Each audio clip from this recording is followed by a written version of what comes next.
Are India's constitutional values really under threat? We'll talk about it. That's exactly the topic, ladies and gentlemen. And I've got two of the finest orators of the country, two that are definitely trending in the social media terms right now. Two people who are, everybody is following at this point of time, especially in the times that we are in our country. So we will have them on the stage to fire this up. Once again, I will request everybody to refrain from movement during this session and relish and enjoy the session. Let's go ahead. Okay, so we are ready. Let me start by inviting in the man who needs no introduction, but I will take this moment. An Indian politician, economist, statistician, serves as a nominated member of Parliament in Rajya Sabha. Put your hands together for Mr. Subramanian Swamy.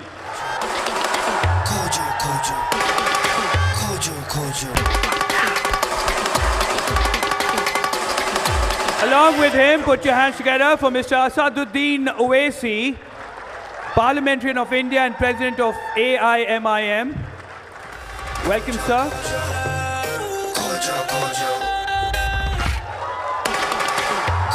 और इस session को moderate करने के लिए भी एक खास शख्सियत की ज़रूरत थी, तो हम बुलाना चाहते हैं श्री साई दीपक को, who's an engineer turned law firm partner turned arguing counsel. And once again, a man who needs no introduction. So over to this fantastic panel. So, fortunately, given the dignitaries present on the dais, I don't think they need any introductions at all. In fact, it would be insulting to them to actually introduce them to the audience, given their track records which speak for themselves. Are India's constitutional values really under threat? Perhaps the operative word being really. And so here's the format that we are going to adopt. We give 5 minutes to each of the speakers to actually, or rather the debaters or perhaps discussants, depending on how the conversation goes, to give their opening remarks, followed by a couple of questions from me based on their opening remarks. And after that, I will intersperse my questions with the questions that I get from the audience. I have only one request. Kindly observe rules of civility in the questions that you frame. The questions can certainly be provocative as long as the content is civil in language. Okay? So let's start with Dr. Swamy and hear him on his opening remarks with respect to the topic on constitutional values. Wherever he is, it's up to you.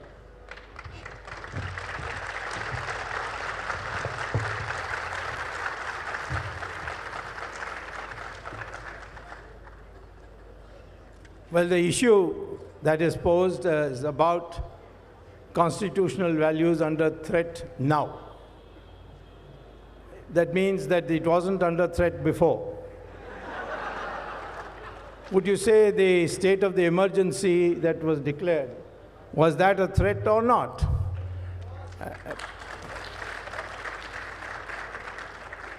And the fact that in 1951, against the advice of Dr. Ambedkar and everybody else, Jawaharlal Nehru brought in an amendment which is called the First Amendment of the Constitution, where he said that liberty, freedom of speech, all will have to be subject to certain conditions.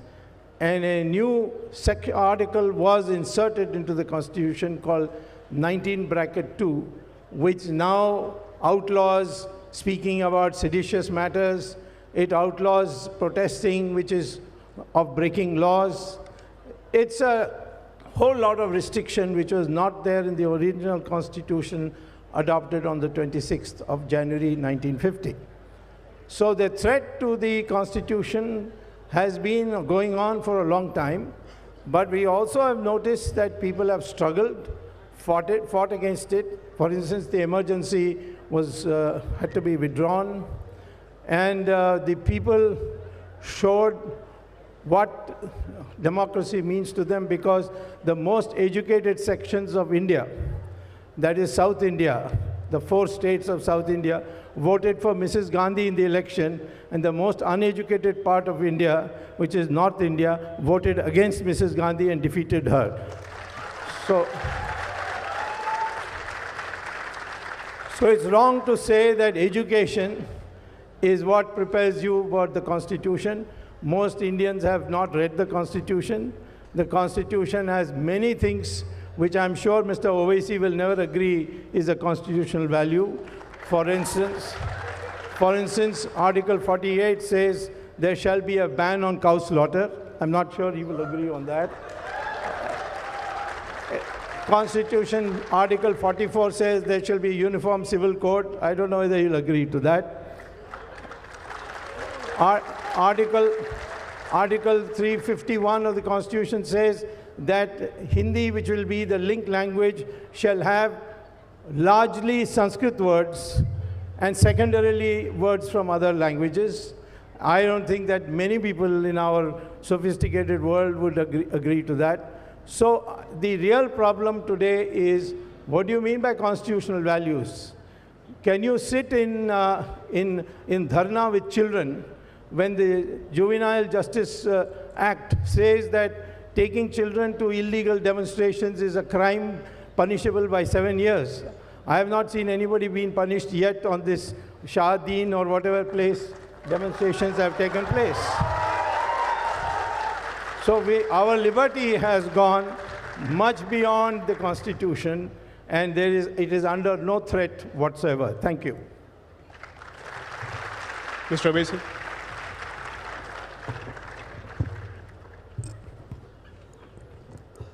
Thank you. I have 5 minutes to make the introductory remarks. I am of the opinion that yes, there is a threat to the constitutional values. Mr. Swamy did not substantiate on what are the constitutional values. Number one is constitutionalism. That is, the Prime Minister is one among the equal. And I say that there's a threat to the values of Constitution, that is constitutionalism, number one, because in the present political setup, the Prime Minister, Mr. Modi, is from 1 to 100, he is the only person, which contradicts that the Prime Minister is one amongst the equal. Secondly, what is the constitutional value? It is federalism. Now here you have a classic case wherein a president rule was imposed in J&K, and through backdoor a state was divided and converted into union territory. So this is the second example where there's a threat to the constitutional values. Third threat to constitutional values is, in our Constitution, the preamble talks about one, in the value system, justice, liberty, equality, fraternity. What we have seen now, when it comes to justice, the Honorable Supreme Court, in a recent judgment, especially in paragraph number 8, they say that the reservation is not a right, which the BJP agreed. In fact, the Constitution talks about justice in the preamble to bring equality among the people who have been discriminated. This is the third example wherein the constitutional values are being threatened. The fourth example is freedom of expression. Freedom of expression is a fundamental right in our Constitution, which can rightly be called a constitutional value. You have seen, I have seen, you have read how under the pressure of this government, many editors have been changed of various newspapers and portals. I'll give an example of how liberty is threatened. You have a school headmistress and a parent of a daughter who were charged under sedition and put in prison because the daughter of that woman, who's a widow, had said something against the Prime Minister. So the mother was punished and the headmistress was punished, and they were lodged in jail for a period of 2 weeks. That is a threat to liberty. So these are important issues. There is a definite threat to the constitutional values, and no one can deny that.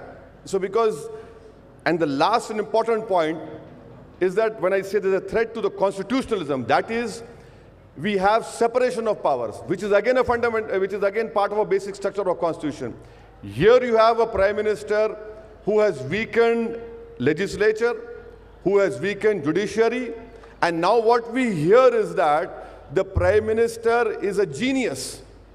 I don't agree with that statement. In fact, I can say Mr. Swamy is a genius, but he took wrong decisions, wrong political decisions throughout his life. That is his systematic wrong-making decision. And please remember, constitutional values are fundamental rights. They are not directive principles. And to counter the point of Mr. Swamy, as far as protection of cow is concerned, when the constitution was being drafted, it included Mr. Shyama Prasad Mukherjee. The constitution doesn't talk about the Hindu values. When it comes to protection of cow, the constitution talks about economy, how it should be protected. Thank you.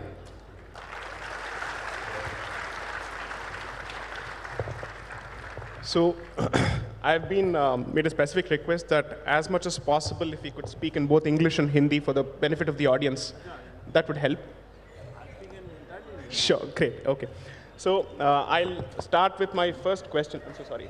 No, this is the culture of India that all three South Indians are sitting and you're asked to speak in Hindi. Good. Just a small correction, sir. I'm an Indian from the South, not a South Indian. Indian first, okay. Good.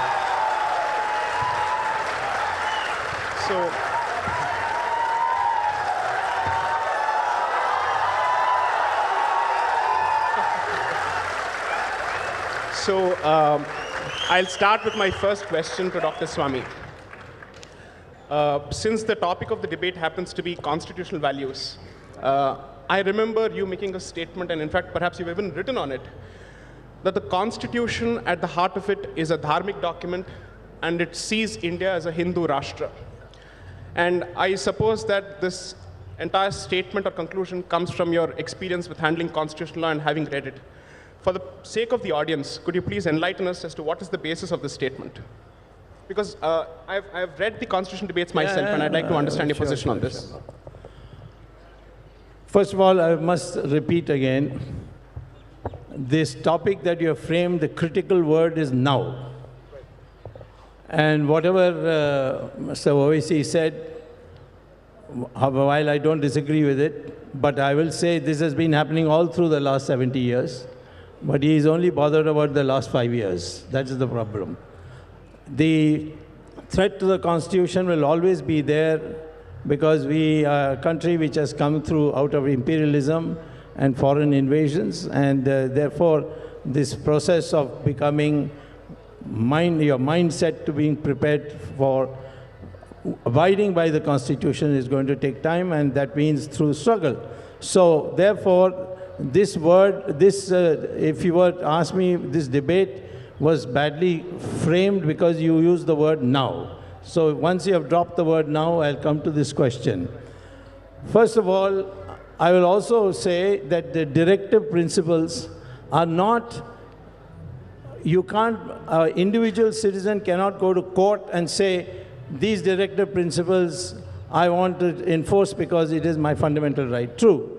But it also says the provisions contained in this part, which is the directive principle, shall not be enforceable by any court, but the principles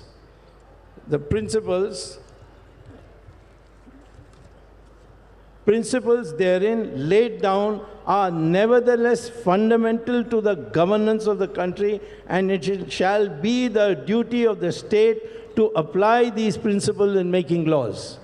So it is not a fundamental right of mine, but it is binding on the government to implement it.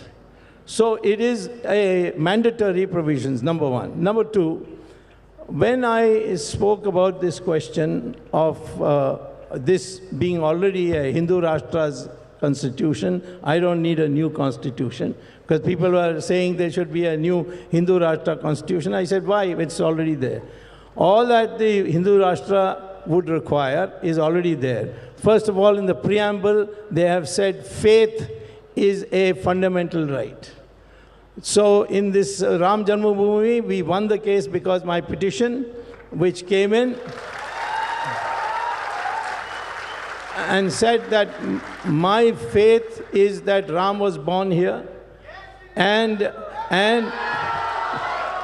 that I have a fundamental right to pray there. Whereas a mosque is a place to read namaz, and namaz can be read anywhere, including in my drawing room, even on this place. So this distinction showed that we were able to use the word faith for a religious purpose, which is dear to us. Second, Uniform Civil Code has to be enforced by the government. That's what the Constitution says. Protection of cow is here. It's not on agriculture. It's a ban on cow slaughter. I'll read it out because OIC is a highly educated lawyer. So lawyers never tell the truth. So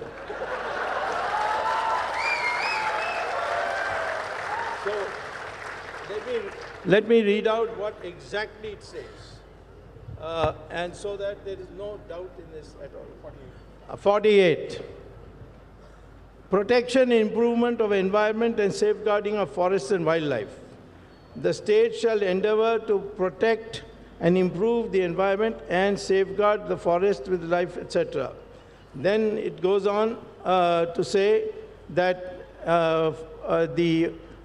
the state shall endeavor to organize agriculture, animal husbandry on modern and scientific lines, and shall in particular take steps to preserving, improving the breeds and prohibiting the slaughter of cows and calves. So prohibiting the slaughter of cows. They haven't said buffaloes, they haven't said pigs, they haven't said any of the other things. So that similarly, I pointed out to you about Article 351, Sanskrit. This is another Hindu Rashtra demand. Devanagari shall be the script that shall be used in Hindi and not any other script. That's also a Hindu Rashtra demand. And throughout, I will show every place wherever there is a Hindu Rashtra demand. Hindus can never want that all should follow Hinduism. All religions lead to God, so we have no difficulty. If there are Jews here, there are Parsis here, there are Christians here, there are Muslims here, and they want to worship, we will allow it. Do they want to build a masjid? Of course, they have a right to build it. There are Muslim countries where I can't build a temple, but this country you can build as many mosques you want. So that is the issue. So I have a question for you, sir. So you don't want to reply to him?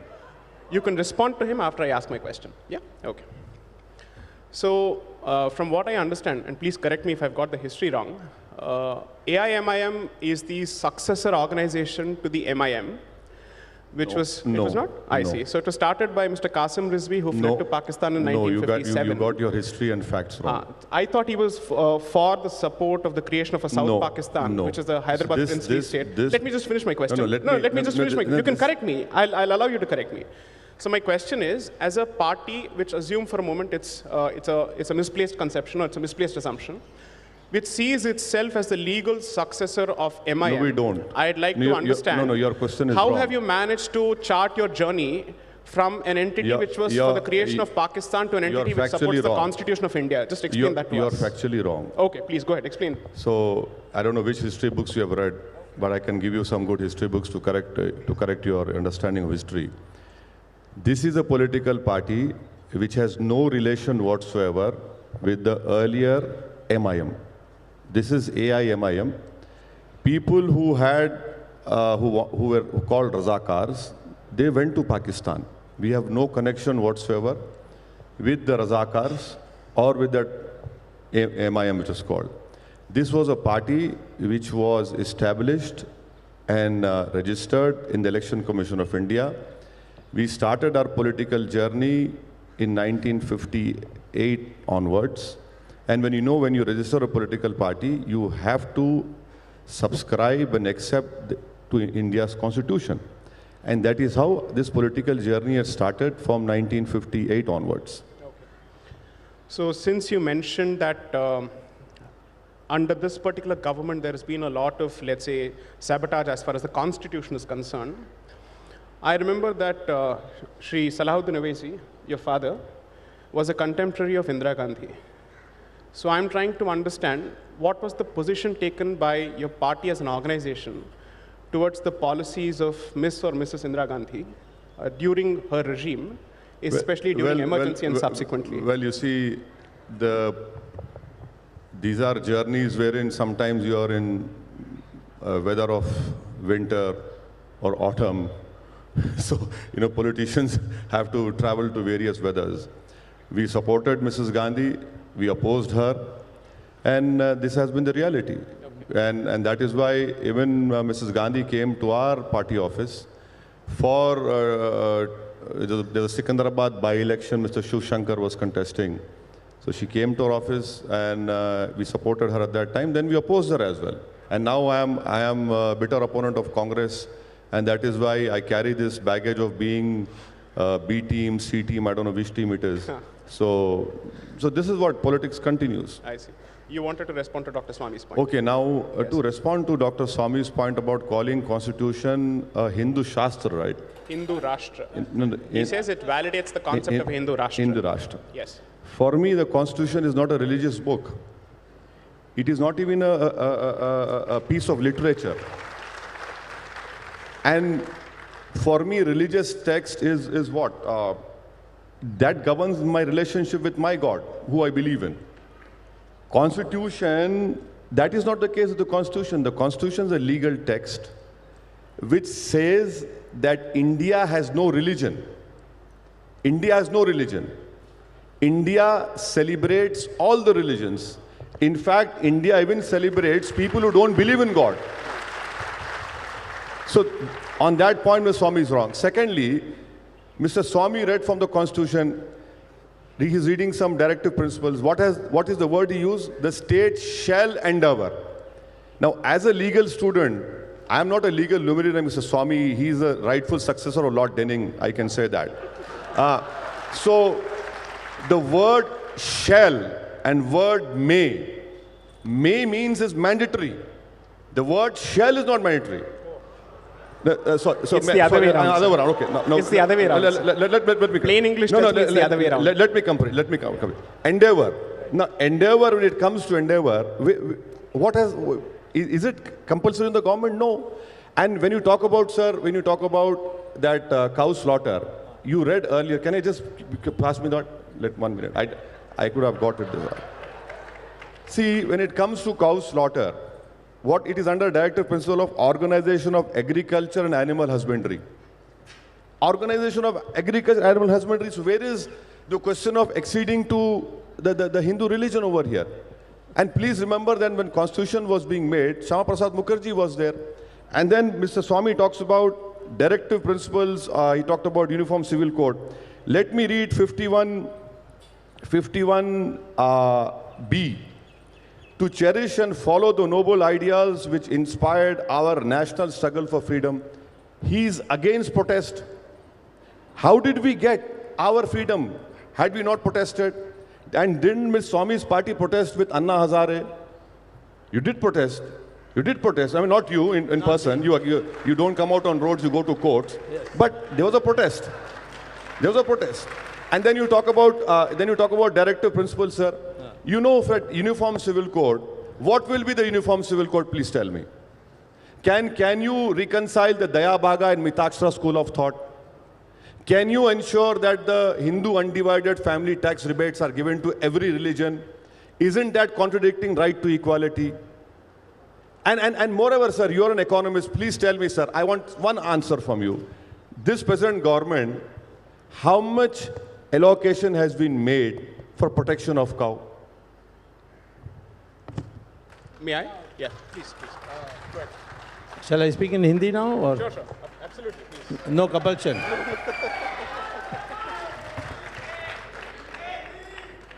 All right. अब आधा हिंदी आधा अंग्रेजी. अंग्रेजी हो गया है तो बाकी सब हिंदी में अब.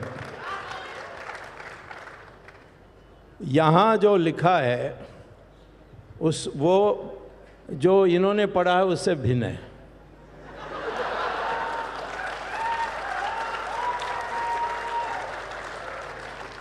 इसमें लिखा है जहाँ तक गौ हत्या पर प्रतिबंध के सवाल पर shall in particular take steps for preserving and improving the breed, okay, no problem, and prohibiting the slaughter of, not strive to prohibit or prohibiting the slaughter of cows and calves and drought cattle. So, Let me finish. No, you complete, sir. Second, you say this is not a religious document, but it's a secular document, and we believe, and what the Constitution says that all religions are equal. As a Muslim, do you agree that Hinduism can lead to God as much and as efficiently as Islam? I agree. Can I answer on you on that? I started my initial remarks by saying that India has no religion. India celebrates all religion. India celebrates all religion. You are entitled to your religious belief. I am entitled to my religious belief. And no one can interfere in your practice of your religion, neither in my practice of religion. But that doesn't answer his question. No, I am answering his question. Please. That is his belief. I agree to his belief. My belief is different. He has to agree to my belief. Yes. That is what I'm telling you. This is the beauty of our constitution, that you cannot superimpose my views or my views on him. No, I think the question is whether one belief undermines or comes in the way of the other. No, so let's not no, obfuscate not at all, that. not Let's at all, answer the not question. at all, Yes. not at all. Everyone is entitled to their beliefs. Please go ahead with your beliefs. Do not superimpose and make this country a Hindu Rashtra. Do not make this country a country of one religion or one culture or one language. Fantastic. So since you raised that point, and I'm assuming that please. You talk about cow slaughter, sir. Yeah. Sir, you are in power in all the northeast states. Can you please bring a bill in over there? Why are you not doing it? I'll tell you. Please do it, sir. I'll tell you. You have repeatedly said this many times.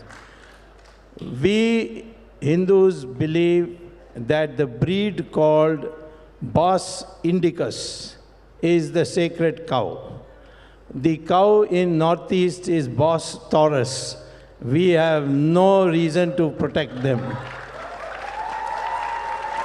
And Bos indicus is the only breed that we shall protect as sacred, and Northeast is free to eat the cow. They call it cow, but it is not a cow. So may I? For the change, for the flavor of change, let's just move away from certain bovine topics, right? No, I didn't start it. I understand. Start it. So let me just ask you. So since you seem to have a fundamental problem with the concept and idea of a Hindu Rashtra, and I'm assuming that you have a problem with it after understanding what it is about, could you please explain for my understanding and for the audience's understanding as to what do you understand by the word Rashtra? How is it the same as Rajya, or is Rashtra the is it different from Rajya, or is it the same as Rajya? Could you please explain that for us? You see, the word nation has been used. अगर आप चाहें तो हैदराबादी उर्दू में भी बात कर सकते हैं, sir. The word nation has been used in the preamble. So I'm talking about Hindu Rashtra. No. I'm happy with that. Right. Now, You're happy with that? Okay. When you talk about Hindu Rashtra, then you go to the Savarkar's ideology, what he wrote, that Muslims and Christians do not believe, because India is not a holy land, or their Putra Bhumi or Matru Bhumi, right? Yeah, exactly, that is there. When you talk about Hindu Rashtra, then you go back to what Golwalkar said in 1930s. He said that if Muslims have to live in India, they should be denied citizenship right, which one step has been taken under CAA now. When you talk about Hindu Rashtra, it was the RSS, let me answer, or you can come and sit here. I would request members of the audience to maintain decorum, and trust me, all questions will be asked. Please. It is the Hindu Rashtra, when you ask Hindu Rashtra is, that it took RSS, after it was banned, to accept in writing that they will accept even the national flag. When the national flag came out, there is an article signed by RSS people in organizer that they say we do not believe in these three colors because it is inauspicious. It still doesn't answer my question as to I'm explaining to you. According to I am explaining, sir. What is Rashtra according to you? That is what is Rashtra. To change India's diversity, to change India's pluralism, and to make it a nation of one religion, wherein one religion has domination, to change the basic structure of the constitution. That's it. May I? Please. Do you agree that in English there's a distinction between nation and country? I am speaking about in Indian context. No, I am speaking about Indian context. Very straightforward question. No, I am straightforward giving an answer. There's a distinction between nation and country? I am giving you a straightforward answer in relation to India. Right. I am giving you that answer. I am Right. not concerned about what Her Majesty the Queen does. Fine, fine. So let me ask this question. When it comes to interpretation of non-Hindu religions in India under law or in any of the Islamic seminaries, which book which traces its origins to India is relied upon for interpretation of either Islamic law or Christian canon law? I'm trying to ask myself this simple question, since you're saying, Please explain to me. आपके लिए और थोड़ा मैं simple कर देता हूँ. कर दीजिए. जब आप फतवा जारी करते हैं, and I'm using the word fatwa as a legal finding, a judicial finding, not in the negative sense. Okay? It is an advisory. It's Exactly. not a No judicial. problem. It's ठीक an है. advisory. चाहे वो advisory Supreme हो या Court has binding हो, said जो it's कुछ भी. advisory. ठीक है. Yeah. So the question is, Bharat के कौन से book में से आप अपने, let's say, interpretation को ढूंढते हैं? My point is, everything that relates to Islam necessarily comes from a book and commentaries which do not originate in India. Would that be a correct statement to make? You're absolutely wrong. Oh, please You tell don't me. know. Sahih al-Bukhari was authored in No. India. Do you know Fatwa Alamgiri? Go ahead, Fatwa please. Alamgiri? Oh, so you use Fatwa Alamgiri to actually... Listen to me. Where Please, was please. Fatwa Alamgiri written? No. The question is, listen, when you sir, issue sir, a fatwa, sir, do no, you use see, the Quran see, or what are you using? Are you debating with me or an anchor? I am You want asking to you a debate with me? straightforward- I'll answer I am you. asking you a Listen, straightforward question. I am answering you in a straightforward way. Please listen to me. You have. Should I rephrase the question for you to understand I have it better? understood. I Please understood go where ahead. you're coming from. Answer, please. Do you believe Huh. that the Islamic law is only Quran and Sunnah? No. Go You're ahead. absolutely wrong. Go ahead, please No, explain. it is not. Right. It is Quran, it is Sunnah, Right. it is the judicial or the fatwas hadith, given. hadith. It is Sunnah is hadith only. Hadith only, Then that's you the have tradition. schools of thought. Right. Hanafi, Shafi'i, Maliki, Fiqh. Right. Then you have Fatwa Alamgiri. There are so many books. So these schools of thought, what is the basis of the schools of thought? Is the simple question. every religion, every school of thought. Right. Basically, Has the audience Muslim- understood the question? Okay, great. No, listen. Yes, please. Fantastic. Right. Majority of Indian Muslims are Hanafis. Okay, We follow Fatwa Alamgiri. okay, And that protection, where it comes from? Article 26, okay. isn't it? And what is the basis of Fatwa Alamgiri? Fatwa Alamgiri is the opinion of the Islamic scholars who were born in India, Based on what? based on Quran and Sunnah, Thank you. and also advice. Thank you. Listen, no. If you don't find an answer in Quran and Sunnah, then that is what the scholars give their opinion. Right. Okay. So, please. Well, the fundamental question is, when you talk about secularism, Right. is either you say, I will tolerate all other religions, but my religion is superior. Right. Or you will say what the Hindus say, that all religions lead to God. Right. Islam does not believe that all religions lead to God, neither does Christianity. Is that a political statement or a theological statement? It is based on theology because he may be a Muslim. You can respond. I mean, to that. he is a Muslim, I have no doubt about that. Right. But in Saudi Arabia, you can't even celebrate Diwali. You cannot keep a picture of Ramchandra ji in your pocket. You cannot have Satyanarayan Puja inside your house. If you bring any idol from India and they detect you in the customs area, they'll put you in jail for 5 days. So there is a clear, and I have spoken to Saudi Arabians, they say this is our religion. But what do We you will make not of the allow. other countries in the Middle East which are slowly encouraging the opening of temples? Only What do you make of one that? religion, one state, and that is Dubai, and that is UAE, and that too for Swaminarayan. Right. They have not agreed to a Shiva temple. So are they not Islamic republics? No, I am only asking him Right. that would he say that Hinduism leads to God just as much as Islam leads to God? He will not be able to say that because the theology will prevent him from that. I'll let you respond And to if that, sir. he says it, then you'll have to give him Z security protection. So we'll come back to Mr. Owaisi. You will specifically get to answer that question. I won't deprive you of that opportunity. So one question for you, sir. Yes. So Mr. Owaisi believes that the repealment and amendment of Article 370, it's not an abrogation entirely, it's an amendment of Article 370, is effectively an act of subversion of the Constitution. So I'm asking myself this question as a lay person for a moment, keeping my legal experience aside. Ji What was India expected to do to put an end to the problem with respect to Article 370? If status quo was not a solution, what is it that India could have done? Is there an option other than what the government has done?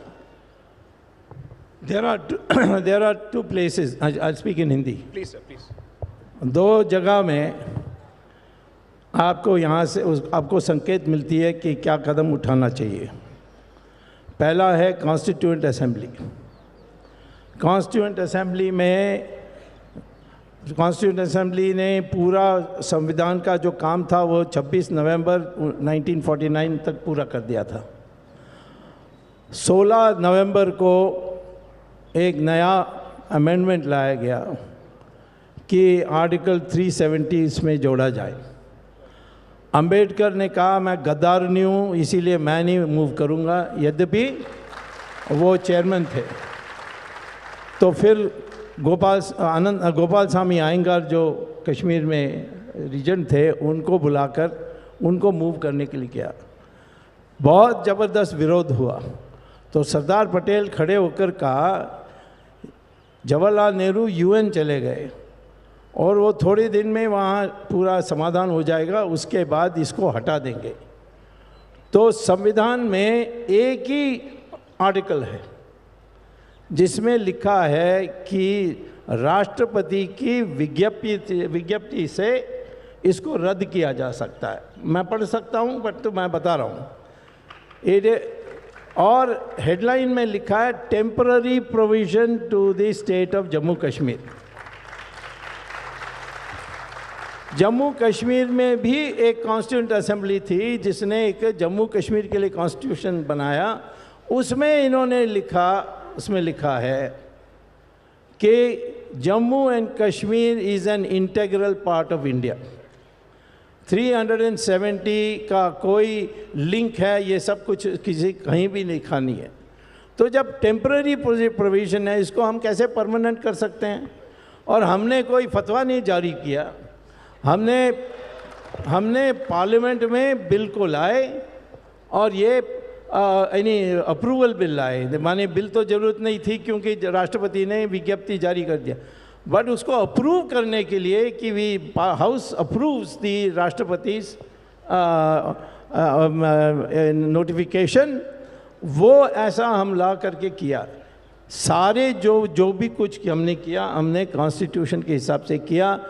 किसी ने उसको challenge नहीं किया अभी supreme court में, उसको कह के कि ये कॉन्स्टिट्यूशनल नहीं है. तो सिर्फ ये कहना 370 ये इसमें कोई आधार नहीं है. It was temporary. 70 साल टेम्पररी रहा है. हम तो 5 साल में इसको ख़त्म कर दिया है. तो हम तो इसको असली टेम्पररी मानते थे, परंतु जो पहले सेक्युलर लोग थे वो इसको परमानेंट ही मानते थे. तो 370 के ऊपर कश्मीर का एक स्पेशल स्टेटस है और वहाँ पर असेंबली को आपने डिसॉल्व कर दिया. असेंबली से ओपिनियन नहीं लिए, जबकि कॉन्स्टिट्यूशन में जिक्र है कि कश्मीर, सुनिए आप, कश्मीर के असेंबली से लेना ओपिनियन आप नहीं लिए. Not correct. Not correct. No you sir, this is a matter of debate which will be supreme court में जाएगा ना सर. सुप्रीम कोर्ट जाएगा. आप पढ़ दूंगा. आप असेंबली को डिसॉल्व करते हैं. जा चुका है सुप्रीम कोर्ट ऑलरेडी. जा चुका है. बहस चल रही है. अब नहीं मालूम मेरी जिंदगी में आएगा, आपकी जिंदगी नहीं मालूम. देखिए तो वो तो डिसॉल्व कर दिया असेंबली. आप असेंबली डिसॉल्व करके आपने सब डिसीजन ले लिए. असेंबली की राय तक भी आपने नहीं ली वहाँ पर. अब रहा सवाल 370 का. आप ये बताइए कि वहाँ पर आप ये क्यों लॉ बनाने जा रहे हैं कि बाहर का आदमी ज़मीन नहीं खरीद सकता वहाँ पर? राइट. क्यों बना रहे हैं आप? Good point. जबकि आर्टिकल 370 में तो it became an empty shell. Correct. It was an empty shell. Everything was, you know, I don't, more than 100 articles, more than 100 articles were already implemented. It was an empty shell. What was there? Now you have taken 35A बोल रहे आप, 35 दोबारा कर रहे हैं आप कश्मीर में भी आप. I completely agree with you कि 370 हटाने के बाद ये डोमिसाइल स्टेटस लाने का मतलब क्या है. I understand your point. My question is, अगर संविधान के इतने सारे अनुच्छेद ऑलरेडी लागू हो चुके हैं तो 370 होने से या ना होने से क्या फर्क पड़ता है? 370 एक स्पेशल स्टेटस कश्मीर का था जो 35A था उसमें. 35 था उसमें, आप 35 निकाल दिया आप। एक मिनट सर, एक मिनट। अगर आप, क्योंकि भारत में चाहे कोई भी धर्म या मजहब का हो, वो प्रधानमंत्री बन सकता है, and that is the greatness of this country thanks to its civilisation. अगर आप प्रधानमंत्री बनते या आप बन जाते हैं फ्यूचर में, और मान लीजिए कि आपके टाइम तक 370 था, और ये मान लेते हैं कि भाजपा सरकार ने जो किया है वो पूरी तरह से गलत है, गैर संवैधानिक है, ये एक मिनट के लिए मान लेते हैं, तो आपके हिसाब से 370 का जो मसला है आप इसको कैसे सुलझाते, ये थोड़ा हमारे लिए समझा दीजिए। या फिर उसमें कोई मसला नहीं है आपके हिसाब से? सबसे पहले तो मैं महबूबा मुफ्ती से अलायंस नहीं करता। अच्छा, नहीं, मैं कॉन्स्टिट्यूशनल सवाल कर रहा हूँ। सुनिए, मैं कॉन्स्टिट्यूशनल सवाल कर रहा हूँ। सुनिए, देखिए मेरा सवाल, सुनिए, my question is to barrister Asaduddin इसमें ओवैसी। तो हम सहमत हैं आपसे। He agrees with you. Thank you, कुछ तो एग्री करे। So the twain is finally met. हाँ, please go ahead. Yes. ये आप मेरे को एक पॉलिटिशियन के तौर पर यहाँ बुलाए हैं, जी, जी। मैं जवाब आप दे रहा हूँ। वकील भी सुनिए, हैं। मैं वकील नहीं हूँ, वकील आप हैं, प्रैक्टिस अच्छा, कर रहे हैं ठीक, आप ओके। बहस करिए तो सुप्रीम कोर्ट कॉन्स्टिट्यूशन में मैं बेहतर बोल नहीं, सकता ठीक है, हूँ। सुनिए। जी, जी, हाँ। पहले तो मैं महबूबा मुफ्ती से अलायंस नहीं करता मैं। जी। आपने अलायंस किया महबूबा मुफ्ती से, आपने एक टर्म्स ऑफ एग्रीमेंट बोलिए या जो भी एक डॉक्यूमेंट बनाया, उसमें आपने लिखा कि 370 पे हाथ नहीं लगाएंगे। ये तीसरा मैं ये करता कि वहाँ पर बातचीत होती, सबसे एक माहौल पैदा किया जाता। आप कुछ माहौल नहीं करे, कुछ बातचीत नहीं करे। आप ही के दौर में इतने टेररिस्ट अटैक्स हुए, इतने हमले हुए बीजेपी के दौर में, और इंटरनेट बैन माशाल्लाह यानी रिकॉर्ड बन गया अभी तो, और इकोनॉमी पे कितना असर पड़ा उसके ऊपर। खुद इकोनॉमिक टाइम्स की रिपोर्ट है कि मोर देन 100 करोड़ के ऊपर का लॉस वहां पर हुआ। तो 370 तो एक शेल था, और ये मैं नहीं कह रहा हूं, जो आपके रॉ के दुलत साहब का स्टेटमेंट है, it was an empty shell. आप लोग ये करके और हालात वहां पे कौन सा अच्छा करे, आप कौन सा करने जा रहे हैं? आप इलेक्शंस नहीं करा सकते, आप इलेक्शंस पोस्टपोन हो रहे, लोगों को गिरफ्तार कर रहे, आप कहाँ का रख रहे, आगरा की जेल में ला के रख रहे उन लोगों को, आप किधर रख रहे? इसका हल निकलने वाला है, मैं नहीं निकलने वाला हल इसका, और हालात खराब होंगे वहां पे। तो 70 साल के बातचीत के बाद क्या हल निकला सर? 70 साल की बातचीत में जी, 70 साल के दौर में जी, आपके हिसाब से सिचुएशन बिगड़ा या बेहतर हुआ? 70 साल में पहली गलती जो हम लोग किए वो शेख साहब की गिरफ्तारी थी। अच्छा, ओके। ये दूसरी गलती हम लोग किए। अच्छा, उसमें बीच में 1986-87 में एक फ्रॉडुलेंट इलेक्शन हुआ, जिसका खैमियाजा वहां पर भुगतना पड़ा। जी। और ये चीज आप देख लीजिए, आप आज आपके पास वहां पे खामोशी है। कश्मीरी लोग बड़े चालाक होते हैं, बहुत चालाक होते हैं। ओके, वो कभी भी रिएक्ट नहीं करेंगे जब आप चाहते। आप देख लो, उनकी हिस्ट्री है पूरी, ओके। आप तो देखिए उसको। नहीं, मैं तो कहता हूँ मद्रासी ब्राह्मण भी उनसे ज़्यादा चालाक है। इसमें ये चालाकी का सवाल नहीं है सर। देखिए, पहले आप दोनों को मिक्स मत करिए। पहले तो कॉन्स्टिट्यूशनल पोजीशन मैं पढ़ देता हूँ, उसमें कहीं नहीं असेंबली का जिक्र है। Notwithstanding anything in the foregoing provisions of this article, the President may, by public notification, declare that this article shall cease to be operative or shall be operative only with such exceptions and modifications, and from such date as he may specify, provided that the recommendation of the Constituent Assembly of the state referred to in clause 2 shall be necessary before the President issues such a notification. Now, Constituent Assembly completed its deliberation and presented a constitution in that there is no reference to Article 370. There is only one in the preamble which says that Jammu Kashmir is an integral part of India, and there is no question of consulting the Assembly. स्वामी साहब, जम्मू कश्मीर यकीनन हिंदुस्तान का अटूट हिस्सा है और रहेगा। वहां पर कॉन्स्टिट्यूएंट असेंबली की जो बात आई है, आप उसको प्रेसिडेंट को इख्तियार नहीं है, मेरा मानना यह है, प्रेसिडेंट को इख्तियार नहीं है। असेंबली को डिसॉल्व करके आप आप स्टेट को डिवाइड करके यूनियन टेरिटरी नहीं बना सकते, मेरा स्टैंड है। अब ये सुप्रीम कोर्ट में जाएगा। आपका स्टैंड है या वकील के तौर पे आपका स्टैंड नहीं, है? ये मेरा स्टैंड इसलिए क्योंकि मैंने लीगल जो लुमिनरीज है उनसे जो पढ़ा है, उनके आर्टिकल्स पढ़े हैं और उनको सुना है और उनसे उनकी बुनियाद पर कह रहा हूं मैं आपको। तो आप हरीश साल्वे साहब को लीगल लुमिनरी मानते हैं? हरीश साल्वे से बेहतर मैं समझता हूं फैजान मुस्तफा को, हरीश साल्वे से बेहतर मैं समझता हूं आपके ऐसे कई लॉयर्स हैं। अब हरीश साल्वे साहब ओपिनियन लिख के दिए थे 370 का, तो जाहिर है आप वकील हैं, आपने उनसे पूछा? नहीं, वकील नहीं है, कॉन्स्टिट्यूशनल एक्सपर्ट नहीं है वो। ओके, नहीं, मैं आपसे कहता हूँ, आप कहते हैं कश्मीरी बहुत चालाक हैं और वो लड़ेंगे ऐन वक्त पर। मैं कहता हूँ कि जब 5 लाख कश्मीरी पंडितों को भगाया और उनके नरसिंगार किया, तो तब वहाँ कश्मीरी लोग क्या कर रहे थे? स्वामी साहब, वो मैं तो गुजारिश करूंगा कि एक एक कश्मीरी पंडित को लेकर जाकर कश्मीर में सेटल कराने की जिम्मेदारी आपकी सरकार की है। अच्छा। और 5 साल में आपने कितने कश्मीरी पंडित को लेकर गए ये बताइए। और मैं मानता हूं कि कश्मीर का जो सिंक्रेटिक कल्चर है उसमें पंडित वहां पर जाना चाहिए और उम्मीद करते हैं कि वापस जाएंगे, लेकर जाइए जरूर। Sir, just out of curiosity, as a party आपने कश्मीरी पंडितों के सिलसिले में कोई रेजोल्यूशन अपने पार्टी के अंदर पास किया है? मैं आपको रिसर्च फिर से नहीं करे, पार्लियामेंट में स्पीच है मेरी। जी जी, बोलिए प्लीज। उसमें मैंने ये मुतालबा किया कश्मीरी पंडित को लेकर जाइए वापस आप। अच्छा। पार्लियामेंट की स्पीच में आप देख लो, चेक कर लो। Fair enough. तो एज अ पार्टी आपका पोजीशन ये है कि कश्मीरी पंडित बिल्कुल वापस जाना चाहिए, वापस जाना चाहिए। Great, okay. सो आपने अपने ओपनिंग रिमार्क्स में सीए का जिक्र किया। बट ये कश्मीरी नहीं है, तो कश्मीरी की बात कर रहे थे। कश्मीरी बहुत समझदार हैं, वो एन वक्त पर एक्ट करेंगे। तो वो कश्मीरी क्यों नहीं बोलते हैं कि कश्मीरी पंडित वापस आ जाएं? ये आप बोल रहे हैं, वो नहीं बोल रहे हैं। नहीं, बहुत से कश्मीरी बोले हैं सर, बहुत। खुद महबूबा मुफ्ती बोली आपके मोदी के साथ खड़े रखे। वो महबूबा मुफ्ती का गूगली बोलते डालते रहती है, इसीलिए तो मैंने कहा कि इसके साथ सरकार नहीं बनाना चाहिए। नहीं सर, अब कौन किसको गूगली डाले वो तो नहीं मालूम। So may I proceed to my questions? Yes. So on the CA, so since you represent a significant portion of Hyderabad, which has a significant Muslim population, which Hyderabadi Muslim, according to you, is going to be affected by the CA, and why? Legally.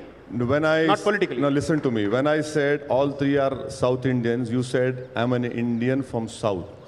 So now let me tell you that any law which is passed, which is unconstitutional, which goes against the basic structure of the Constitution, it will affect every Indian, irrespective of Hyderabadi Hindu, Hyderabadi Muslim, or Hyderabadi Christian. Right. That is the first answer. Right. Secondly, why do we oppose CAA? Because in the 70 years of our Indian Lok Sabha, not a single law has been made on the basis of religion. This has been done.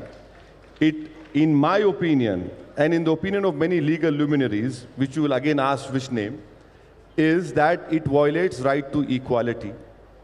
Fourthly, this country cannot have two principles of citizenship. Fifth, about CAA, it is discriminatory and it violates Article 14 of equality because in Assam NRC has been done. 19 lakh people names did not come in the Assam NRC. Out of that, only 5 lakh were Muslims. The BJP intends to give citizenship to all those non-Muslims and not to the Muslims. Why? Again, all of them are illegal migrants because they didn't come. Isn't that a violation of Article 14? And last point, CAA has to be looked to the prism of NPR and NRC because it relates to Citizenship Act. These are the rules which were framed when Atal Bihari Vajpayee was in power. That is why we oppose CAA, NPR, NRC, and please don't exclude me from your thought of India. So I'm assuming that you're equally for Ahmadiyya Muslims from Pakistan for their entry into India. Is that the position? I am saying you removed the word religious minorities and bring everyone. So who's stopping you? So here's my question. If I may, so sorry.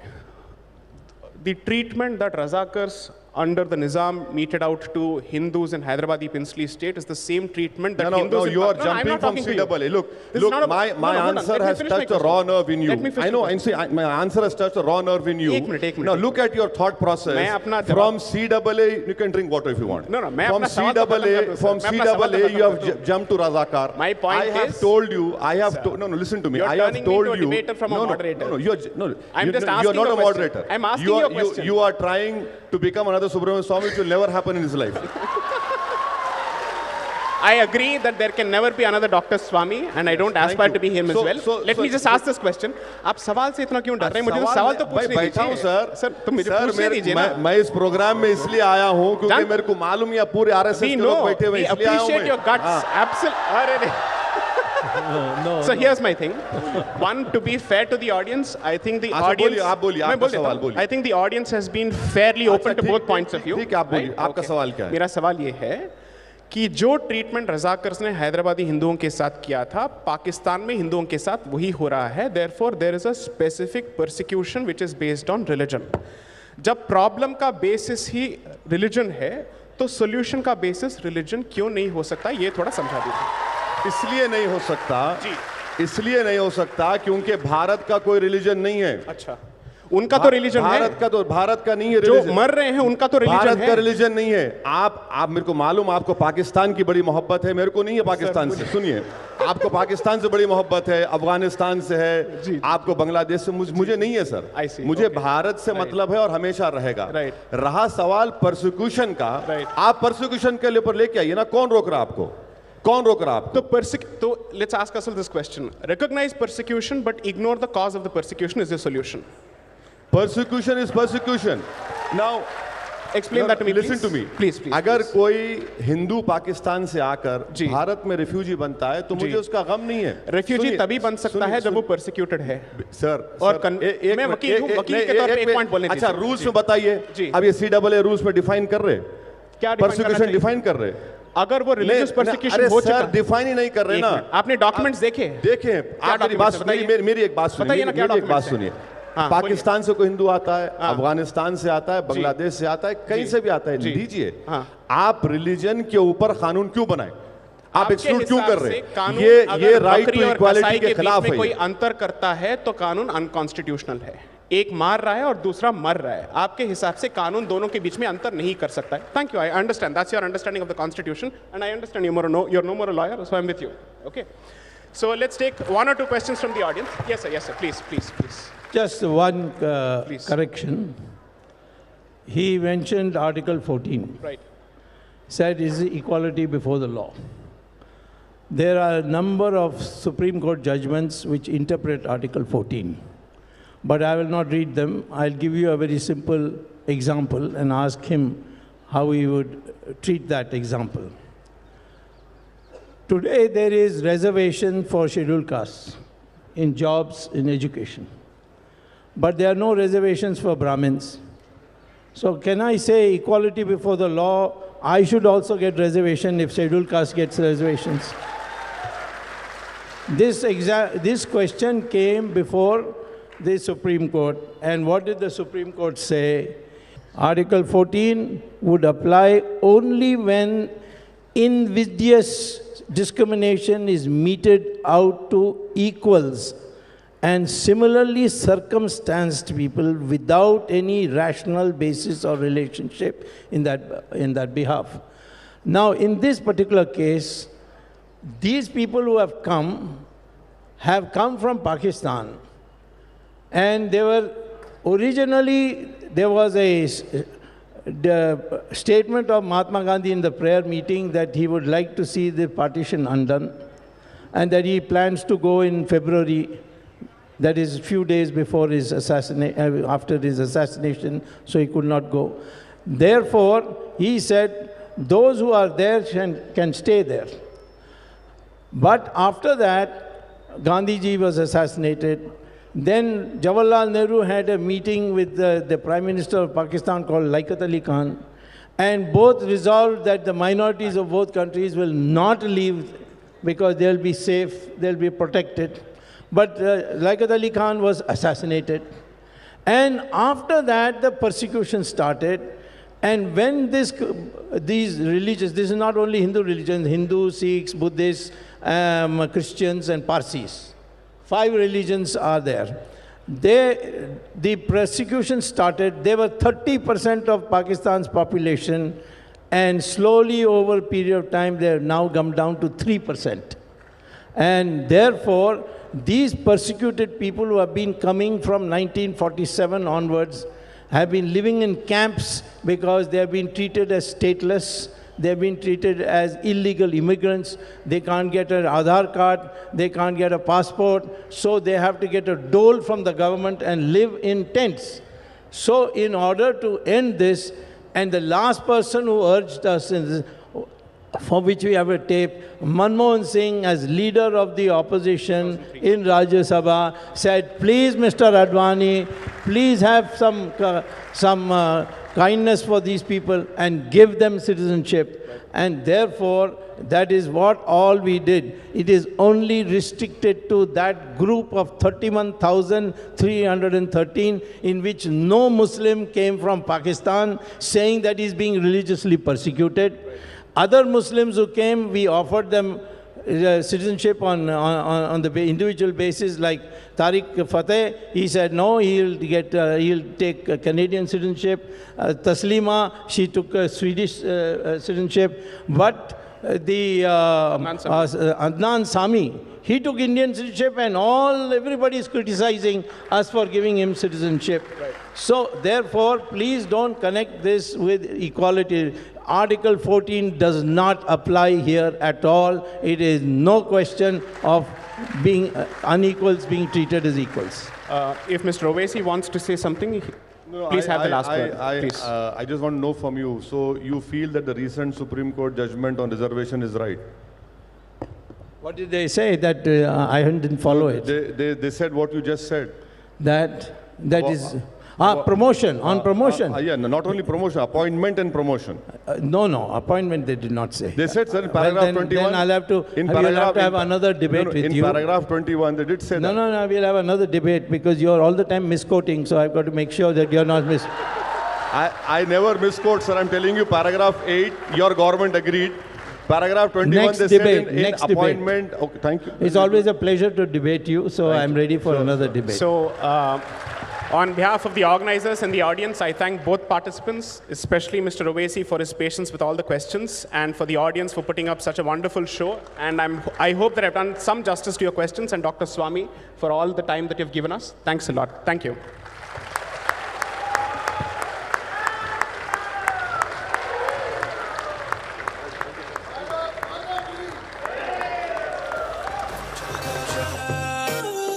Kojo.